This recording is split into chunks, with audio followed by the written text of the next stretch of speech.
जय श्री राम। शंखनाद में आपका स्वागत है। सालों साल तक सेक्युलरिज्म से ग्रस्त रहे केरल में अब हवा बदल रही है और ये हवा वैचारिक रूप से और राजनीतिक रूप से दोनों तरह से बदल रही है, जिसके चलते कम्युनिस्ट पार्टी, सीपीआईएम और मुस्लिम लीग की सहेली कांग्रेस दोनों की टेंशन बढ़ी हुई है, क्योंकि अब केरल की सत्ता में एक नया किरदार है, एक नई ताकत है। और अब जो बंदर बाट सत्ता की होती थी कि 5 साल कम्युनिस्ट पार्टी, 5 साल कांग्रेस, यूडीएफ एलडीएफ के बीच ही सत्ता घूमती रहती थी, तो अब यहाँ पर ये बदलाव होने वाला है कि सत्ता दोनों के हाथ से ही जा सकती है आने वाले समय में। तो ये स्थितियां अब इनके लिए परेशानी बन गई है, क्योंकि देखिए केरल में जो वहां का राजनीतिक हिसाब है, जो वैचारिक हिसाब है, वो ये है कि वहां पर कम्युनिस्ट हावी रहे तो सेक्युलरिज्म हावी रहा, जिससे हिंदू बटे हुए रहे। हिंदू वहां पर 54-55% है, मुसलमान वहां पर करीब 26% है और ईसाई वहां पर 17-18% के करीब है। लेकिन वहां पर हिंदुओं को सेक्युलरिज्म की ऐसी मीठी गोली खिलाई कि वो सोए रहे। आज जब कई जगह अल्पसंख्यक हो गए हैं तो वो जागे हैं, और जब जागे हैं तो वहां पर एक नई राजनीति बनी, तो वहां पर एक नया विचार देखने को मिला है, एक नई एकता देखने को मिली है, जो है हिंदू एकता। और इस हिंदू एकता का परिणाम ये हो रहा है कि अब इस केरल में बीजेपी ने अपनी जीत की नींव डाल दी है। जैसा कि पीएम मोदी ने कहा कि तिरुवनंतपुरम में जो बीजेपी ने एक म्यूनिसिपैलिटी का चुनाव जीता, मेयर अपना बनाया पहली बार, और पीएम मोदी वहां रैली करने गए एक मेयर का पद जीतने पर, और उन्होंने यही बात कही कि केरल में भाजपा की जीत की नींव पड़ चुकी है। और अब यहीं से शुरू करते हुए, जैसे हमने गुजरात में अहमदाबाद म्यूनिसिपैलिटी से शुरुआत की थी और फिर गुजरात के लोगों ने, पूरे गुजरात ने हमें मौका दिया, तो केरल के लोग भी हमें मौका देने वाले हैं। इस राजनीतिक बदलाव के पीछे एक वैचारिक बदलाव भी है, जो इस राजनीतिक बदलाव का रास्ता भी तैयार कर रहा है। देखिए, बीजेपी लंबे समय से लगी हुई थी, केरल में कोशिश कर रही थी, लेकिन इस विधानसभा में एक सीट जीती। वहां पर होता यह था कि सीपीआईएम के पास हिंदू तो है, वो तो बटे हुए थे, मुसलमान मुस्लिम लीग के पीछे चल रहे हैं, मुस्लिम लीग जिसके साथ मुसलमान उसके साथ, क्रिश्चियंस जो है वहां पर, जो ईसाई है, वो भी मुसलमानों की तरह ही ध्रुवीकरण के साथ वोट देते थे, तो कभी कांग्रेस तो कभी कम्युनिस्ट पार्टी। लेकिन अब ऐसी स्थिति हो गई कि जहां पर ईसाई अल्पसंख्यक है, जहां पर हिंदू अल्पसंख्यक है, वहां पर उनके लिए जीना मुश्किल हो गया। वहां पर कन्वर्जन रैकेट चल रहे हैं, धर्मांतरण हो रहा है ईसाई लड़कियों का, हिंदू लड़कियों का, और तेजी से आबादी में बदलाव आ रहा है। अब इसको देखते हुए ईसाई भी अलर्ट हुए और कुछ जगह हिंदू भी अलर्ट हुए, और इसके कारण वहां पर हिंदू एकता मंच बन रहा है, एक तरह से हिंदू एकीकरण चल रहा है। और जो समुदाय अलग अलग हुआ करते थे, कभी एक दूसरे के प्रतिद्वंदी कहें या एक दूसरे के टकराव के साथ रहते थे, आज वो दल जो है वो एक साथ, वो समुदाय जो है वो एक साथ आ रहे हैं। इनमें है एझावा समुदाय और नायर समुदाय। एझावा जो है वो दलित समुदाय है और नायर जो है वो सवर्ण समुदाय है।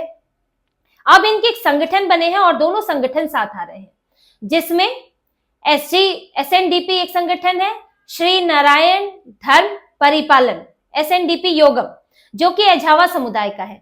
और इसके जो महासचिव है वो है बेलापल्ली नटेसन, और जो नायर सर्विस सोसाइटी एनएसएस जो संगठन है, उसके महासचिव है सुकुमारन नायर। अब इन संगठनों की बैठक हुई और इस बैठक के बाद बेलापल्ली सटेसन ने कहा कि हिंदुओं को अब एक होना होगा, और हमने ये रेजोल्यूशन अपनाया है, ये संकल्प अपनाया है कि हिंदुओं को एक होकर चलना होगा। ये वक्त की जरूरत है, हम ऐसा नहीं करेंगे तो फिर हमारे हालात और बदतर हो जाएंगे। यहाँ पर मल्लापुरम जिले की बात है, जहां पर मुसलमान बहुसंख्यक है और अधिकतर वहां पर जो सत्ता पर कब्जा है वो है मुस्लिम लीग का। यही बात नायर सोसाइटी ने कही कि यहाँ पर कोई समानता संभव नहीं है अगर ये हाल रहे। मुस्लिम लीग अधिकतर कब्जा है इनका, तो ये अपने समुदाय के लोगों को ही, यानी मुसलमानों को ही लाभ पहुंचाते हैं, और यहाँ बाकी समुदायों के लिए जीना मुश्किल है। तो हमें एक होना होगा। ये दोनों संगठन साथ नजर आ रहे हैं। और जो एसएनडीपी संगठन है उसकी एक राजनीतिक इकाई भी है भारत धर्म जन सेना, और इसके अध्यक्ष हैं वेलापल्ली सतीशन के बेटे तुषार वेलापल्ली। अब भारत धर्म जन सेना जो कि राजनीतिक इकाई है, उसने एनडीए से गठबंधन कर लिया है, एनडीए के साथ है। अब यानी कि एक आप समझिए कि एझावा समुदाय का प्रतिनिधित्व करने वाली राजनीतिक पार्टी बीजेपी के साथ है। तो ये बदले हुए हालात हैं, ये समुदाय कभी इस तरह से साथ नहीं आए। और जो राजनीति होती रही हिंदुओं को बांटने की, कि वहां पर दलित समुदाय है उसको सवर्ण समुदाय से ये जहर घोलने की जो राजनीति होती है कि जो दूरियां कम की जाए। ऐसा नहीं कहते हैं कि कभी कोई विभेद था ही नहीं, ऐसा नहीं है, लेकिन आपको वो विभेद दूर करना चाहिए, समुदायों को साथ लाना चाहिए। लेकिन कम्युनिस्ट पार्टी और कांग्रेस की ये राजनीति है कि विभेद को बढ़ाओ, एक दूसरे के खिलाफ और नफरत पैदा करो और फिर उस पर अपनी राजनीतिक रोटियां सेको। जो आग उससे निकलेगी दोनों समुदायों के बीच में, उससे अपना फायदा लो, हाथ सेको। ये इनकी राजनीति रही है, विभेद को और बढ़ाना हिंदुओं में। और जहां दूसरों की बात होगी वहां पर जाति की बात नहीं करेंगे, वहां तो सब एक है। वहां धार्मिक तौर पर आपको एकजुटता रखनी है, यहां बांटना है। लेकिन अब जब संकट दूसरा है तो ये दोनों समुदाय एक साथ आ गए हैं। और सिर्फ बात इन समुदायों की नहीं है, यहाँ तो क्रिश्चियन भी एक साथ आ रहे हैं। अब जो क्रिश्चियन सोसाइटी है, क्रिश्चियन ऑर्गेनाइजेशन है, वो भी सोचने पे मजबूर है कि अगर यही हाल रहा तो फिर हम तो अल्पसंख्यक में और अल्पसंख्यक हो जाएंगे। यहाँ पर हिंदू सोसाइटी तो उसका हाल तो दिख ही रहा है, हमारी सोसाइटी के ऊपर हावी हो रही है यहाँ पर इस मुस्लिम लीग जैसी पार्टियां, और जो भी इस तरह के कट्टरपंथी संगठन चल रहे हैं, तो फिर हम बचेंगे कहां। तो ऐसे में ईसाइयों के बीच भी ये चर्चा है। अब एक संगठन है 2020 जो कि लोकल स्थानीय निकाय चुनाव में बहुत अच्छा प्रदर्शन किया है। इस पार्टी को चलाते हैं साबू एम जेकब, जो कि एक कारोबारी है, कपड़े का व्यापार करते हैं।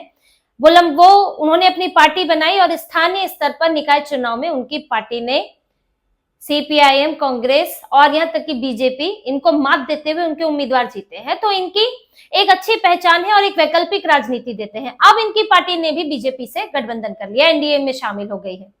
तो ये जो एक साथ आ रहे हैं, ये जो एकीकरण बन रहा है, अब इससे टेंशन बढ़ गई है सीपीआईएम की और कांग्रेस की, क्योंकि एझावा समुदाय यहाँ पर करीब 23% है और जो नायर समुदाय है वो 14-15% है।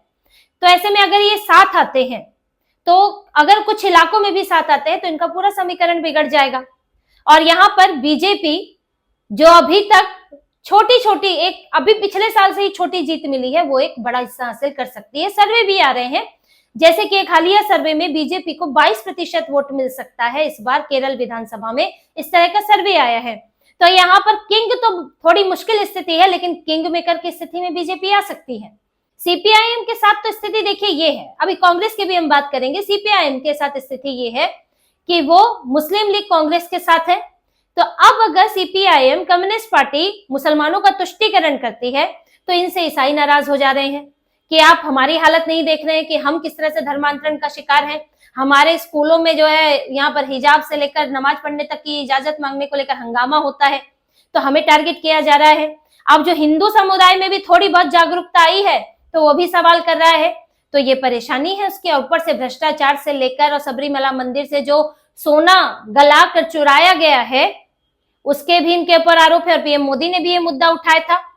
तो ऐसे में सीपीआईएम इस बार फंसी हुई है। कांग्रेस की बात करें तो कांग्रेस थोड़ी आश्वस्त थी, लेकिन अभी टेंशन ये है कि अपनी ही गुटबाजी इतनी है कांग्रेस के अंदर। अभी शशि थरूर जो इनके बड़े नेता है, तिरुवनंतपुरम से सांसद है, वो इतने नाराज इनसे हैं कि इनकी दिल्ली में केरल को लेकर एक उच्च स्तरीय बैठक थी कांग्रेस की, इसमें शशि थरूर नहीं गए।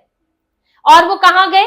पीएम मोदी के कार्यक्रम में मौजूद थे तिरुवनंतपुरम में, क्योंकि वो नाराज थे। और नाराज क्यों थे? क्योंकि कोच्चि में इससे पहले एक महापंचायत हुई, एक जनसभा की तरह थी, और उसमें शशि थरूर को बोला गया था कि जो बोलने का क्रम है, सभा को संबोधित करने का क्रम है, उसमें शशि थरूर होंगे और उनके बाद सीधे राहुल गांधी बोलेंगे। देखिए, जो सभा में होता है बोलने, जो नेता बोलते हैं, उसमें क्रम ये होता है कि जो पहले बोलता है और जो आखिरी में बोलता है, दोनों के बीच अंतर ये है, सबसे पहले बोलता है उसकी थोड़ी कम अहमियत होती है, जो आखिरी में बोलता है उसकी सबसे ज्यादा अहमियत होती है।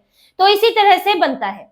अब इसमें शशि थरूर के बाद सिर्फ राहुल गांधी को बोलना था, तो यानी कि सेकंड पोजीशन हुई इनकी शशि थरूर की। पर इन्होंने क्या किया कि शशि थरूर के बाद कई और लोगों ने बोला, उसके बाद राहुल गांधी ने बोला। तो सोचिए शशि थरूर का क्रम इन्होंने कहां पर लाके उन्हें रख दिया, और इन्होंने ये स्थिति उनकी ये कर दी कि राहुल गांधी जब मंच से कई नेताओं के नाम ले रहे थे पार्टी को आगे बढ़ाने के लिए या श्रेय देने के लिए, तो उन्होंने शशि थरूर का नाम नहीं लिया। तो ये जानबूझकर था, ये कोई छोटी मोटी राजनीतिक चूक नहीं है, ये सब सोची समझे तरीके से किया गया है। और कम से कम राहुल गांधी की स्पीच में ये तो बहुत सोच समझ के तैयार की गई होगी, तो भरे मंच पर बेइज्जती की गई है सार्वजनिक तौर पर। तो शशि थरूर अब वो एक मंझे हुए नेता है, इतने समय से राजनीति में सब समझते हैं, वो नहीं गए बैठक में और चले गए पीएम मोदी के कार्यक्रम में। अब कांग्रेस का ये जो एक इलाका शशि थरूर ने संभाला हुआ था, पुराने नेता हैं, पहचान रखते हैं, राष्ट्रीय पहचान रखते हैं, केरल में पहचान रखते हैं, लेकिन कांग्रेस अब उनको दरकिनार कर रही है। और ये तय है कि शशि थरूर भी अब वो भी सोच चुके हैं कि क्या करना है उन्हें, और वो भी देख रहे हैं कि कांग्रेस में कौन कौन है जो ये राहुल गांधी से, इनकी गतिविधियों से नाराज है, इनके तरीकों से नाराज है, कांग्रेस का जो हाल इस वक्त केरल में जो रणनीति अपनाई जा रही है उससे नाराज है, और कैसे केसी वेणुगोपाल को फिट किया जा रहा है उसको लेकर खुश नहीं है, तो उनको भी साथ लिया जाए। क्योंकि कांग्रेस में तो इस वक्त झगड़ा यही है, एक अनार 100 बीमार है। मुख्यमंत्री के लिए इनको लग रहा है इस बार तो हम ही आ जाएंगे, तो हमारा होना चाहिए। वहां पे जो नेता प्रतिपक्ष है, जो पार्टी अध्यक्ष है, और साथ में केसी वेणुगोपाल, सब मुख्यमंत्री बनना चाहते हैं। ऐसे ही नहीं केसी वेणुगोपाल ने लोकसभा से चुनाव लड़ा, वो तो राज्यसभा से जाते थे, तो वो अपने आगे वो तो से इस्तीफा दे देंगे वहां से, लेकिन वो अपने आप को एक जन नेता दिखाना चाहते हैं बजाय कि राज्यसभा वाला नेता। तो केसी वेणुगोपाल वहां पे चीजें हैंडल कर रहे हैं, और इसीलिए प्रियंका वाड्रा को असम भेजा गया, क्योंकि प्रियंका वाड्रा को उधर समितियों में जगह दे दी जाती तो केसी वेणुगोपाल तो उनसे नीचे ही है। तो यहाँ राहुल गांधी का जो केसी वेणुगोपाल के लिए प्रेम है वो भी समस्या बन रहा है केरल के अंदर।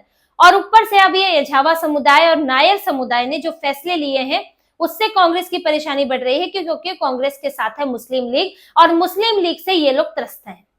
हालांकि अभी एक और वैचारिक द्वंद्व चल रहा है हिंदू समुदायों के बीच में कि कांग्रेस से तो समस्या है क्योंकि कांग्रेस मुस्लिम लीग के साथ है, तो कांग्रेस का तो विरोध करें, लेकिन किसका समर्थन करें। देखिए, जैसे कि मुसलमानों उनके मुस्लिम बहुल इलाकों में होता है, ध्रुवीकरण होता है, उसमें उन्हें पता है कि बीजेपी का विरोध करना, ये तय है कि बीजेपी को वोट नहीं देना, लेकिन बीजेपी के बदले किसे देना है ये वो तय करते हैं उस हिसाब से कि किस राज्य में कौन बीजेपी को हरा सकता है। जैसे पश्चिम बंगाल में ममता बनर्जी अगर हरा सकती है तो उन्हें दे दिया, यूपी में अखिलेश यादव की पार्टी ज्यादा मजबूत है कांग्रेस के मुकाबले तो उसे दे दिया, कर्नाटक में कांग्रेस को वोट दे दिया क्योंकि वहां पर बीजेपी और कांग्रेस में ही सामना है, तो उनका एक तय होता है। लेकिन यहाँ पर अब हिंदू समुदाय, क्योंकि इस तरह की चीजें हिंदुओं में होता नहीं है, अभी तक इस तरह का ध्रुवीकरण बड़े स्तर पर तो हुआ नहीं है, इलाकों के आधार पर हो जाए तो एक अलग बात है, लेकिन अब ऐसा हो रहा है तो इन्हें ये भी चुनना है कि अगर कांग्रेस को वोट नहीं देना तो किसे देना है। तो ये तय होगा, जैसा कि अभी चर्चा चल रही है कि ये ग्राउंड लेवल पर होगा। अगर कहीं पर कांग्रेस के सामने कम्युनिस्ट पार्टी का भी उम्मीदवार है, बीजेपी का भी उम्मीदवार है, लेकिन अगर कम्युनिस्ट पार्टी का मजबूत है, आप चाह के भी बीजेपी का नहीं जिता सकते हैं, तो आप फिर कम्युनिस्ट पार्टी को देंगे, क्योंकि कांग्रेस को सत्ता से दूर रखना है, क्योंकि कांग्रेस सत्ता में आएगी तो मुस्लिम लीग को भी लेकर आएगी। अब या तो कांग्रेस मुस्लिम लीग का साथ छोड़े, तो ये बदलाव केरल को अब एक नए रास्ते पर ले जा रहा है। और यहाँ पर अब भाजपा कितना यहाँ पर खुद को आगे बढ़ा पाती है केरल चुनाव में पता लगेगा, लेकिन सबसे बड़ी मुसीबत यहाँ पर इस वक्त कांग्रेस के लिए, राहुल गांधी के लिए बनी हुई है कि एकमात्र स्टेट है जहां पर इन्हें उम्मीद है कि हम सत्ता पा सकते हैं। कम्युनिस्ट पार्टी तो 2 बार से है ही सत्ता में, वहां पर यहाँ इनके लिए एक मौका हो सकता है, पर ये मौका भी इनके हाथ से निकलता हुआ दिख रहा है। तो इसी तरह की और खबरें और विश्लेषण आपके लिए लाते रहेंगे, हमसे जुड़े रहिए, सब्सक्राइब कीजिए, कमेंट कीजिए। बहुत बहुत धन्यवाद। जय श्री राम।